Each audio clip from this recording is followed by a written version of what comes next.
ज्या माळरानावर कुसळाचं गवतही उगवत नव्हतं त्या ठिकाणी मुसळासारखा ऊस पिकवण्याची किमया साधली आहे सांगली जिल्ह्यातल्या रायगाव इथं 2009 एकरात ठिबक सिंचनावर एकरी सरासरी 70 टन ऊस पिकवण्याचं गमक साधलंय स्वर्गीय संपतराव देशमुख पाणी पुरवठा संस्था आणि केन ॲग्रो साखर कारखान्यानं। संपूर्ण ऑटोमायझेशन यंत्रानं चालणारा हा देशातला एवढा मोठा पहिलाच प्रकल्प आहे। या प्रकल्पानं दुष्काळी रायगावात क्रांती घडवली असं म्हटलं तर वावगं ठरणार नाही। जिथली शेतजमीन वर्षानुवर्ष पडीक होती तिथे ही किमया कशी घडली, चला तर मग आजच्या स्पॉटलाइट मध्ये आपण दुष्काळी भागातल्या या हरित क्रांतीचा आढावा घेण्यासाठी सांगली जिल्ह्यातल्या रायगावात जाऊयात।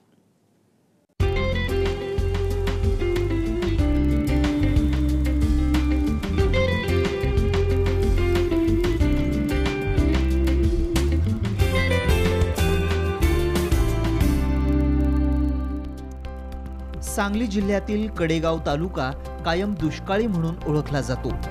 इथल्या शेतकऱ्यांकडे शेकडो एकर शेती आहे, मात्र पाणी नसल्यामुळे शेतकऱ्यांना त्याचं काहीही अप्रूप नव्हतं। 10वी पर्यंत शिक्षण पूर्ण करायचं आणि पुण्या मुंबईत रंगारी आणि माथाडी कामगार म्हणून काम करायचं अशीच परिस्थिती। शेतीबद्दल इथल्या लोकांमध्ये इतकी अनास्था होती की आपल्या शेताची हद्द कुठे आहे हेही त्यांना ठाऊक नव्हतं। 1995 ला युती शासनाच्या काळात टेंभू योजना मंजूर झाली आणि इथल्या शेतकऱ्यांना आशेचा किरण दिसू लागला। पण सरकारी योजनाच ती, लालफितीच्या कारभारात त्या योजनेला पुरेसा निधीच मिळाला नाही। काही वर्षांपूर्वी टेंभूचं पाणी कडेगाव तालुक्यात पोहोचलं। या पाण्यावर काही प्रमाणात शेती फुलली, मात्र या परिसरातील लोकांपुढे खरं आव्हान होतं ते कमी पाण्यात चांगलं उत्पन्न काढण्याचं। इथली बहुतांश जमीन मुरमाड असल्यानं त्यात पुरेसं उत्पन्न येत नव्हतं। अशातच इथल्या शेतकऱ्यांसाठी कृषीदूत म्हणून समोर आले ते माजी आमदार पृथ्वीराज देशमुख। दक्षिण आफ्रिकेतल्या स्वित्झर्लंड भागाचा दौरा केल्यानंतर तिथं 25 एकरांवर केवळ एका तलावावर नंदनवन फुलतं हे देशमुखांच्या लक्षात आलं। त्या योजनेचा अभ्यास केल्यानंतर रायगावमध्ये असा प्रकल्प राबवला तर हा विचार देशमुखांच्या मनात आला आणि हीच होती रायगावच्या बदलाची नांदी। हा भाग तसा कडेगाव तालुक्यातला एक दुष्काळी भाग होता आणि या भागामध्ये टेंबू इरिगेशन प्रोजेक्ट होणार म्हणून साखर कारखान्याची निर्मिती झाली आणि टेंबू इरिगेशन प्रोजेक्टचं पाणीच आलं नाही, त्यामुळे परत कारखानदारी अडचणीत आली आणि ऊसाचं पीक नसल्यामुळं कारखाना चालवणं पण अशक्य झालं आणि त्या मधल्या काळामध्ये टेंबूचं पाणी भविष्यामध्ये इथे येणार आहे आणि मग आपल्याला काय करता येईल। मोकळ्या वेळामध्ये एक 4-5 वर्षामध्ये आम्ही त्याचा सगळा अभ्यास केला आणि मी कमी उत्पादन खर्च कसा करता येईल, कमी क्षेत्रामध्ये जास्त उत्पादन कसं घेता येईल, अशा पद्धतीचा प्रयोग कुठं कुठं झाला आहे याचा शोध घेण्याचा प्रयत्न केला आणि त्याच्यामध्ये साऊथ आफ्रिकेमध्ये स्वित्झर्लंड म्हणून एक देश आहे, त्या देशामध्ये स्वित्झर्लंडमध्ये एका तलावावरती 25,000 एकर ड्रीप इरिगेशन आहे आणि 7व्या वर्षाचा खोडवा 85 टन ॲव्हरेज आहे त्याचं। ते 7 खोडवे घेतले आणि ॲव्हरेज 85 टनापर्यंत राहते आणि 25,000 एकराचं व्यवस्थापन फक्त 30 माणसं त्या ठिकाणी करत होती। आणि हे सगळं बघून आम्ही कारखान्याचे आमचे MD डॉक्टर जयकर पाटील आणि आम्ही जाऊन साधारण 8-8 दिवस त्या ठिकाणी राहिलो, तिथला अभ्यास केला आणि 2 वेळा आम्ही तिथं जाऊन आलो साऊथ आफ्रिकेमध्ये। मग ही टेक्नॉलॉजी इथं आणता कशी पद्धतीने येईल ह्याच्यासाठी आम्ही परत इस्रायलला गेलो, तिथं तेल अवीवला 2-3 कंपन्यांशी बैठका केल्या। त्याच्यानंतर आम्ही ही संकल्पना जैन इरिगेशनला सांगितली आणि जैन इरिगेशननं याच्यामध्ये ही करायची तयारी दर्शवली आणि त्यांनी एकत्रितरित्या 2000 एकराचा ऊसाचा ठिबक सिंचनाचा प्रकल्प करायचं त्यांनी मान्य केलं आणि त्यांनी अत्यंत चांगल्या पद्धतीचं काम या ठिकाणी केलं आणि आमचं 2000 एकराचं ड्रीप इरिगेशनचं काम आता या ठिकाणी पूर्ण झालेलं आहे। या प्रकल्पासाठी पृथ्वीराज देशमुखांनी रायगावच्या फोंड्या माळाची निवड केली। त्यासाठी त्यांनी स्वर्गीय संपतराव देशमुख सहकारी पाणीपुरवठा संस्था स्थापन केली। सगळ्या मंजुऱ्या घेऊन 2013 ला या योजनेचं काम सुरू झालं। केन ॲग्रो साखर कारखान्यानं कर्जासाठी गॅरंटी दिली। 1,80,000 रुपये प्रति एकरी खर्च करण्यात आले।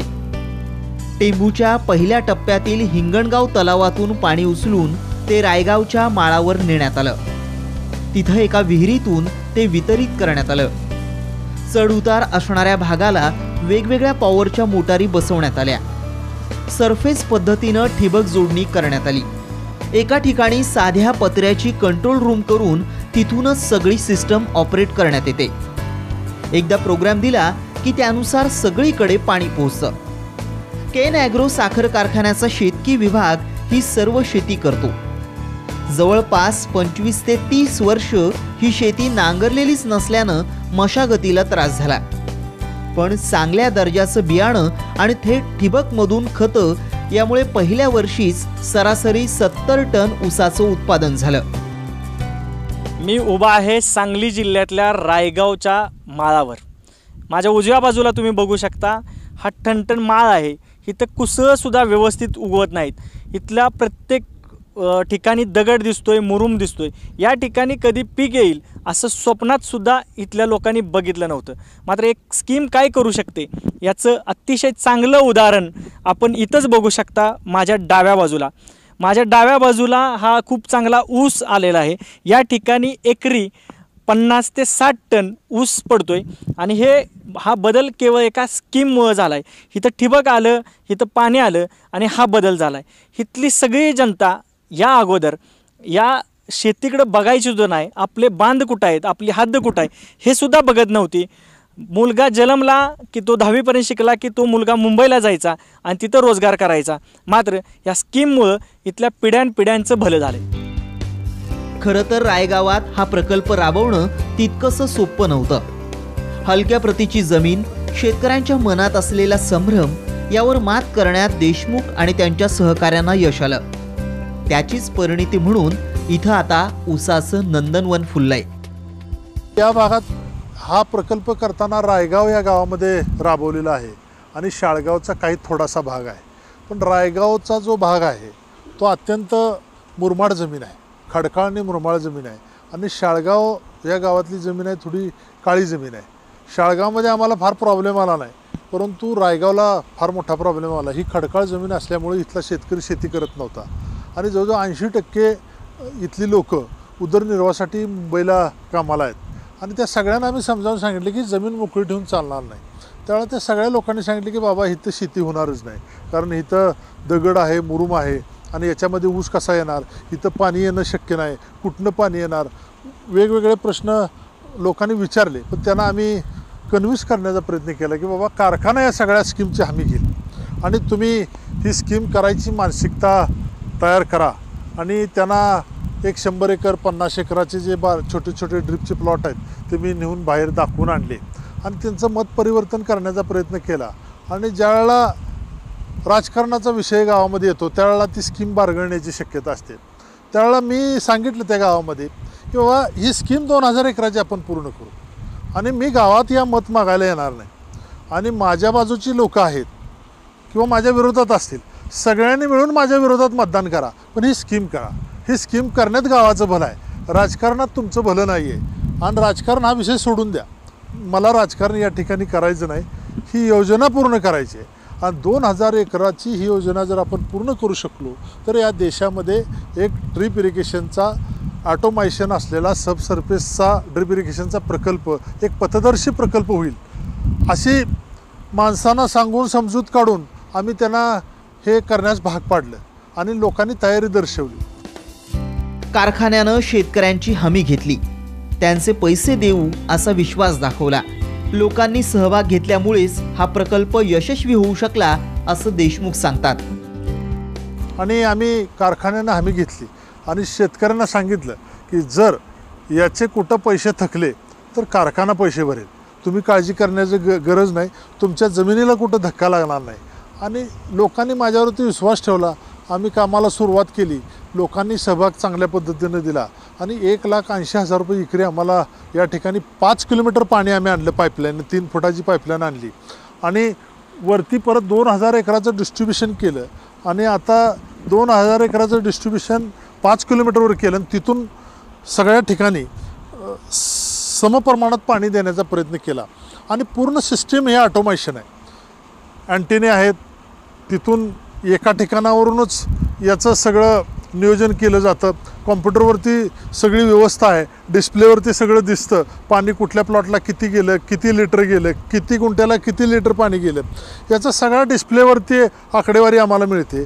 आणि फर्टिगेशन सिस्टीम आहे खताची, ती मी 2000 एकराची एका ठिकाणावरून केलेली आहे. त्यामुळे आम्ही प्रत्येक प्लॉटला समप्रमाणात खतं देण्याचा प्रयत्न करतो आहे आणि हा प्रयोग आम्हाला या ठिकाणी यशस्वी करता आला. ऊस शेतीतल्या या प्रकल्पामुळे इथल्या शेतकऱ्यांचं आर्थिक गणितही सुधारलंय. ऊसाच्या पहिल्याच पिकामुळे शेतकऱ्यांच्या खिशात बऱ्यापैकी पैसे येऊ लागलेत.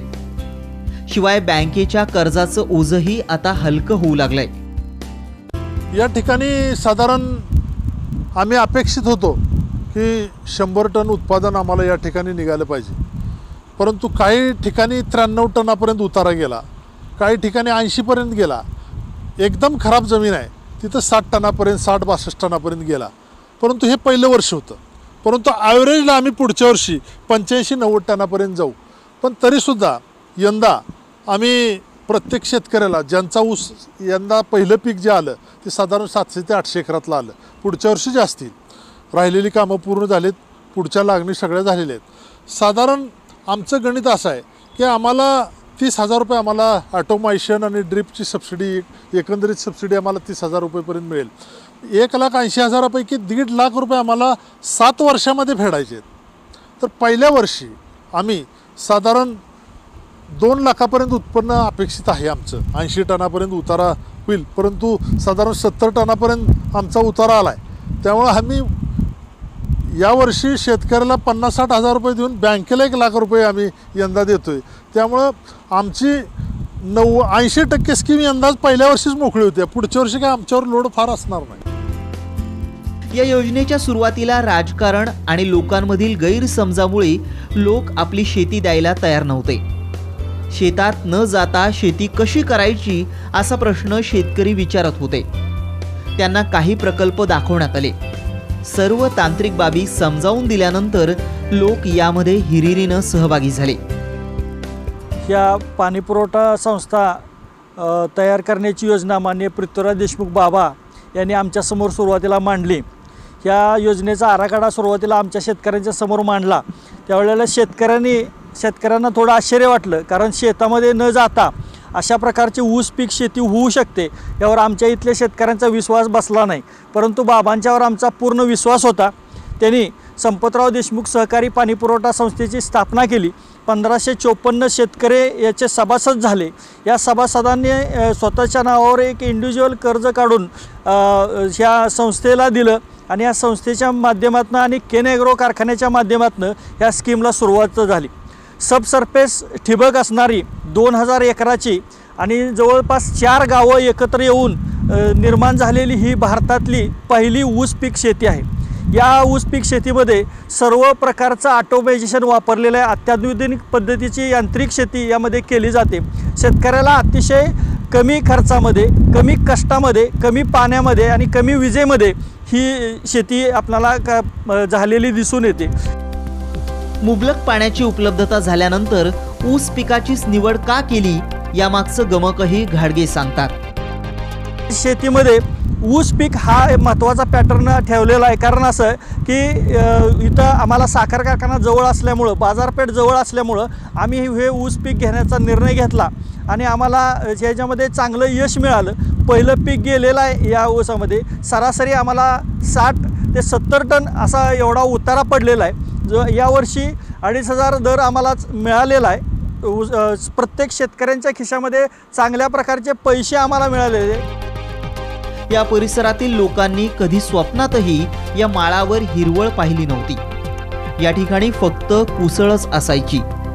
जनावरं चरायला नेली तरी त्यांच्या तोंडाला गवतही मिळत नव्हतं. अशा फोंड्या माळावर सध्या हिरवागार ऊस दिसतोय. पहिल्याच वर्षी शेतकऱ्यांना एकरी 2.25 लाख रुपये मिळाले. खर्च आणि कर्जाचा हप्ता जाऊन एकरी लाखभर रुपये हाती पडलेत.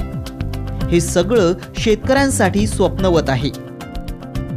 हे क्षेत्र जवळजवळ 15 गुंठ्या एकराचं माझं इथे होतं.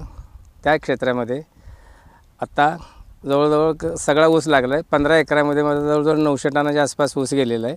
काय तरी आम्हाला आमच्या गावामध्ये कधी असं वाटत नव्हतं की आम्हाला ह्या क्षेत्रामध्ये आम्हाला हे असं पाहायलासुद्धा मिळेल म्हणून. आणि पिढ्यानपिढी आमच्या पाठीमागचे लोक अशीच राहिली होती आणि त्याच्यामुळं आम्हाला काय त्याचं हे नाही झालं. आम्हाला वाटायचं की आमची वडिलांची पिढी गेली, त्यांची पिढी गेली, आमची पिढी अशीच जाणार.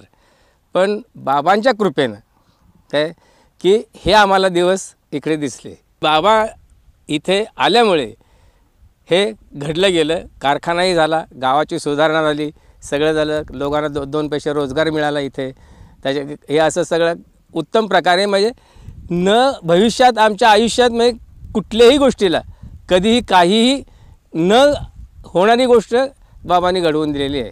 गेली 50 वर्षापासून इथं कुठलीही पाण्याची कसलीही ॲडजस्टमेंट नव्हतं. आता ही बाबांनी स्कीम करून या ठिकाणी सर्व पाणसळ करून दिल्यामुळे हे उत्पादन आता आम्हाला निघायला लागले. त्याच्यापूर्वी अजिबातच काय नव्हतं. लोकांना कुठलाही आधार नव्हता आणि ह्याच्यामुळे कुठंतरी लोक आता जवळजवळ माणसात आल्यासारखं झालं. रायगावमधील ठिबक सिंचनाच्या प्रकल्पामुळे शेतीला पाणी देण्यासाठी लागणारं मनुष्यबळही कमी झालंय. पिकाला आवश्यक तितकं पाणी आणि खतं देणं सहज शक्य होतं.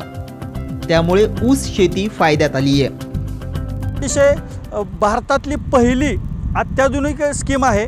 या स्कीममध्ये स्काडा सिस्टीम वापरलेला आहे की ज्या रेडिओ सिग्नल शेतातल्या अँटेनाला जातो आणि तो वाल त्या दिलेल्या प्रोग्रामनुसार आपोआप ओपन होतो. अतिशय कमी मनुष्यबळ या स्कीममध्ये वापरलेलं आहे. एकाच ठिकाणावरून नियंत्रित केली जाणारी ही पहिली शेती आहे. कॅम्प्युटरवर या ठिकाणी एकच ऑपरेटर काम करतो आणि 2000 एकराला हे पाणी जातं. एकाच ठिकाणाहून इथून खताचं नियोजन केलं जातं. या ठिकाणाहून सगळे लिक्विड खतं शेतामध्ये जातात. जमिनीच्या प्रतवारीनुसार 500 एकराचे 4 भाग केलेले आहेत आणि ह्या 4 भागाचे वेगवेगळ्या मातीच्या परीक्षणानुसार खतं दिली जातात. आम्हाला विजेचा पुरवठा एक्सप्रेस फीडरने होतो, त्यामुळे आम्हाला 24 तास लाईट मिळते. त्यामुळे कुठल्याही प्रकारचा आम्हाला लोड शेडिंगला सामोरं जावं लागत नाही. त्यामुळे आमचे सगळे शेतकरी अतिशय खुश आहेत, कारण शेतामध्ये 6 फुटाचा आणि 8 फुटाचा पट्टा वापरल्यामुळं यांत्रिक पद्धतीनं ट्रॅक्टरच्या साहाय्यानं शेती केली जाते. आतमध्ये खतं ज्यावेळेस बेसल डोस दिला जातो हा सुद्धा आम्ही माणसाच्याद्वारे फक्त देतो आणि ह्यामुळं शेतकऱ्यांना कमीत कमी कष्ट करावं लागतं आणि जास्तीत जास्त उत्पन्न मिळतं. विशेष म्हणजे मुख्यमंत्री देवेंद्र फडणवीसांनी देखील या प्रकल्पाच्या पाहणीसाठी 3 तास वेळ दिला. त्यांनाही या प्रकल्पानं भुरळ घातली आहे. त्यांनी लागलीच ठिबक सिंचनाचा रायगाव पॅटर्न म्हणून हा प्रकल्प राबवण्याची घोषणाही केली. आज पृथ्वीराज बाबांनी स्वर्गीय संपतराव देशमुख ड्रिप इरिगेशन ची जी योजना या ठिकाणी आम्हाला दाखवली, खरोखर ते आणि आपण सगळे या ठिकाणी अभिनंदनाचे पात्र आहात. कारण या महाराष्ट्रालाच नाही तर या संपूर्ण देशाला तुम्ही एक नवा रायगाव पॅटर्न दिलाय. हा ड्रिप इरिगेशनचा जो रायगाव पॅटर्न आहे हा आता संपूर्ण महाराष्ट्रामध्ये नेण्याचं मी ठरवलंय. त्यामुळे पृथ्वीराज बाबा आता महाराष्ट्राला एक नवीन पॅटर्न हा या ठिकाणी तुम्ही दिला, म्हणून तुमचं आणि ज्या शेतकऱ्यांनी हा पॅटर्न यशस्वी करून दाखवला त्या सर्व शेतकऱ्यांचं मी अतिशय मनपूर्वक अभिनंदन करतो. ऑटोमायझेशनमुळे अगदी 20 कामगारांमध्ये 2000 एकरांवरील ऊसाच्या शेतीला पाणी देणं शक्य झालंय. ऊस शेतीची सर्वात मोठी अडचण म्हणजे लागणारं भांडवल. मात्र तेही या ठिकाणी कमी झालंय. ब्राझील, इस्रायल अशा देशांमध्ये ऊसाचे 10-10 खोडवे घेतले जातात. तशी पद्धतही रायगावमध्ये घेणं शक्य आहे. येणाऱ्या 10 वर्षांनंतर ऊस शेती कशी असावी याचा पथदर्शी प्रकल्प म्हणून रायगाव पॅटर्नचंच नाव घेतलं जाईल यात शंका नाही. संभाजी थोरात, साम टीव्ही, रायगाव, सांगली.